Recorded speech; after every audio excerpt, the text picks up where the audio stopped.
school was one of the oldest buildings in the region, dating back to the 1800s. Over the years, it had been renovated, extended, and repurposed until it resembled a patchwork of different centuries stitched together in brick and steel. The sixth wing was part of the original structure, a long, narrow hallway with locked doors and cracked windows. It had been closed for decades, supposedly condemned due to structural issues, though I later discovered no maintenance records to support that claim. The entrance was chained, but students still dared each other to peek through the glass. They said it was freezing inside, even in summer. Some swore they saw lights flicker in the dark. One girl fainted after claiming she saw her reflection blink when she looked into a broken window. I didn't believe any of it, until I went in. It started during detention. I had to stay late one Thursday, assigned to clean classrooms for skipping gym class. The janitor handed me keys and told me to start on the east wing, but I finished early and got curious. The sixth wing's entrance wasn't just locked, it was hidden behind a rusted bookcase in the basement hallway. But someone had moved it. And the padlock on the door? Broken. I stepped inside. It was colder than I expected. Dust floated in beams of late afternoon light. The tiles were warped, and the wallpaper peeled in long strips like dead skin. The silence was complete, a kind of quiet I've never heard since. Not peaceful, but smothering. I wandered past classrooms frozen in time, desks still in rows, blackboards still covered in chalk equations. Mold crept up the corners, water stains shaped like faces bloomed across the ceilings. Then I saw room 6B. Its door stood open. Inside, the floor was scorched black in a perfect circle, as if something had exploded there. The rest of the room was untouched. A single desk sat in the center of the burn mark, completely clean. No dust, no debris. Just waiting, I took a step inside and felt my foot go numb. That weekend, I returned to school during a community cleanup event. I snuck away and found an old storage room in the basement. Inside were hundreds of boxes labeled Archive. Among them was a folder marked Incident Reports, 6th Wing. My hands shook as I read the summaries. March 12, 1976. Student reported seeing herself in the mirror, except the reflection moved independently. April 4, 1979. Fire alarm triggered from 6B. No fire found, but air smelled like burnt hair. October 20th, 1981. Substitute teacher locked in classroom overnight. Found in fetal position, unresponsive, eyes missing. May 3, 1983. Student disappeared. Last seen entering 6B. After that, no more entries. The wing was shut down in 1984, no official reason. The principal who signed the closure died in a car accident 2 weeks later. His report ended with a handwritten note. Room 6B must remain sealed. It doesn't forget. The next Monday, I found myself in the nurse's office. Not because I felt sick, but because every time I passed near the 6th wing, I felt watched. My nose would bleed. My ears would ring. And every reflective surface nearby, windows, screens, even a stainless steel sink, would show me standing somewhere I wasn't. One day I saw myself standing inside 6B, even though I was across the building.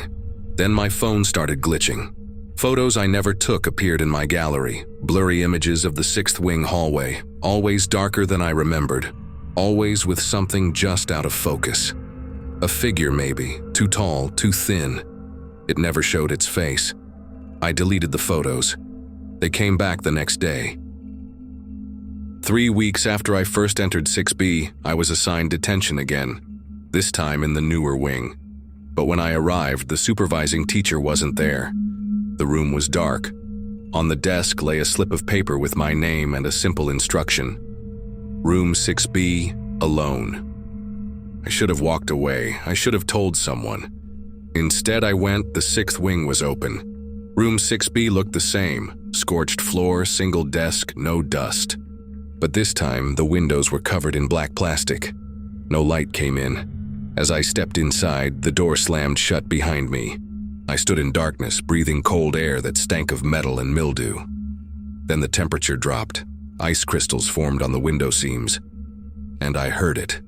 The sound of fingernails scratching under the desk. I ran to the door. It wouldn't budge. Behind me, I heard the sound of the desk moving, dragged across the burnt floor. Then something breathed on my neck. I don't remember escaping. I just remember waking up in the janitor's closet, soaked in sweat and covered in bruises that weren't there before. After that, I became obsessed. I interviewed former students. Some had stories, whispers of strange rules, like never knocking twice on 6B's door, never looking through its keyhole, never entering alone. A retired janitor finally gave me what I needed. He told me room 6B was used for special detention in the 70s, for students who misbehaved repeatedly. But something happened in there. One night, a student went in and never came out. They found his belongings inside, but not him. Soon after, more kids began to disappear. Some were found wandering the halls, eyes rolled back. Others were never seen again. The janitor told me he once found symbols under the classroom floorboards, carved into the concrete. Not vandalism, rituals. He said someone had summoned something, and they never sent it back. 2 weeks before graduation, a new substitute teacher arrived. No one knew where she came from. Her file was blank. She was assigned to monitor the West Wing, but each day, she was seen near the 6th. She watched me. Sometimes I'd find her standing at the end of the hallway, unmoving, her eyes pitch black as if hollow. The cameras always glitched when she was around. She never blinked. She never ate. One morning, I found my locker open, with a note inside. "It's still hungry." That day, a freshman vanished during lunch. No one talked about it. The school issued a notice that he had transferred, but I saw his backpack in the lost and found, burnt around the edges. Graduation day came. I should have felt relief, but the building felt heavier, darker. I stayed behind after the ceremony. I needed to see room 6B one last time, for closure, for answers. I told myself I wouldn't go inside. When I reached the 6th wing, the door was open. The air was frigid, and the black plastic on the windows pulsed, as if breathing. Inside 6B, the desk was gone. Instead, in the center of the burn mark, a pit had formed, circular, wide, filled with darkness that didn't reflect light, a void. I stepped closer, and I saw them. Faces, hundreds of them, children, teenagers, teachers, all looking up, all trapped in the walls of that pit, their mouths open in silent screams. At the very bottom, something moved. A shape, it had no form, only eyes, so many eyes. And it saw me. I never went back. But it follows. Every school I pass, especially the old ones, makes my skin crawl.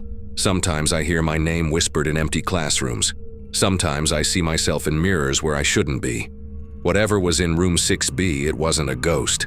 It was something older, something hungry. And it remembers who opened the door.